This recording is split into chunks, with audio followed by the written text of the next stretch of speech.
I'm Sarah Forgani with KENS 5 News Now. A new health alert from the CDC warns doctors of an increase in a serious strain of bacterial meningitis that could be deadly if not properly and quickly treated.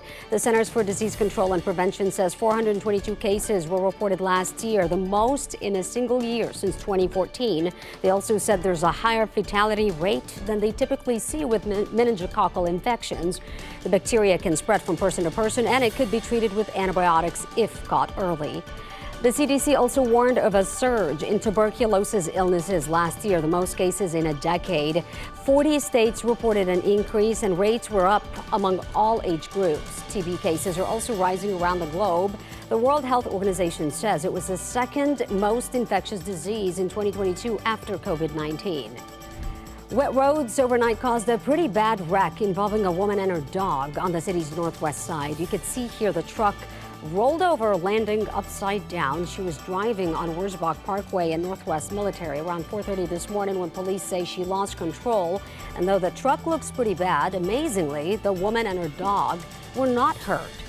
A Crime Stoppers tip helped police nab one of two people accused of stealing from a San Antonio mall. Police have arrested 22-year-old Christian Roque for allegedly stealing several boxes of perfume from the Macys at South Park Mall in early February. They say that a security guard tried stopping Roque, but he threatened to shoot him. Now, this other woman seen with him, they say, is Jacqueline Hodge. She was apparently waiting for him in the parking lot. Police are still looking for her. If you know where she is, call Crime Stoppers at 210-224-STOP. SAPD is trying to piece together what happened after a man was shot at a gas station on the northwest side but was found somewhere else. Officers say they found him shot in the ankle on Desilu Drive just before 1 a.m., but the actual shooting was at a nearby gas station. He was taken to the hospital. Right now, police are still working to find who shot him and what led up to the shooting. Caught on camera, burglars breaking into a Northside church. Take a look. Iglesia Cristiana Emmanuel Church off Jackson Keller Road is currently under construction. Church leaders tell us these two men broke in on March 24th and stole more than $5,000 worth of stuff. We spoke with the assistant pastor. Might have taken our tools, but not our morale. Thanks be to God that He's our strength.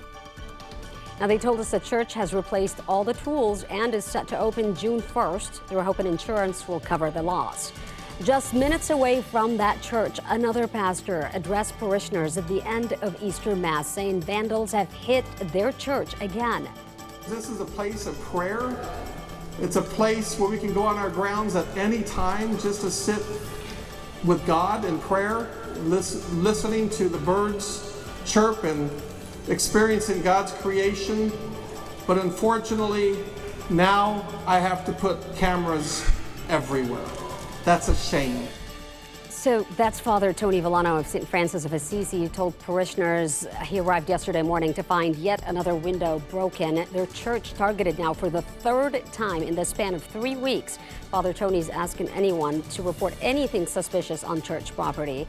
The family of the missing New Braunfels College student says the reward to find their son has doubled to $50,000, and there's no longer a deadline on that reward. Initially, it was set to expire today. Caleb Harris's father saying the deadline was meant to create a sense of urgency, but they've removed it in hopes of continuing to get more information leading to what happened to his son. This Thursday marks exactly 1 month since Caleb disappeared from his off-campus apartment near Texas A&M University, Corpus Christi. He was last seen around 3 a.m. on March 4th. A phone line has been set up to monitor tips, and that number is 361-826-2950. Every Sunday, Under the Bridge, Inc. serves a meal to people in need. And on Easter Sunday, they once again partnered with the Rotary Club of S.A. Pearl to pass out warm meals to those in need. It has been their tradition for the past 35 years. This Sunday, they served lasagna to 150 people. The president of the Rotary Club San Antonio Pearl, Karen Allen Marabou, says she hopes her actions will spark others to also make a difference. A hot meal on an Easter Sunday, that's what giving back is all about. And that's what we're about.